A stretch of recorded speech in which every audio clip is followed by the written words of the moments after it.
First, in the laptop must be checked the specification and how much slots of RAM. Secondly, the RAM is both in agreement the specification of the laptop. Third, the material must be gathered to disarm the laptop.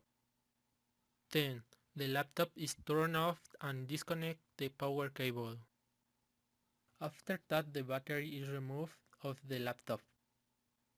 Next, in the laptop is search computer cover. 7th, the computer cover is loosened and removed of the laptop. Next, the RAM is placed in the slots of the laptop.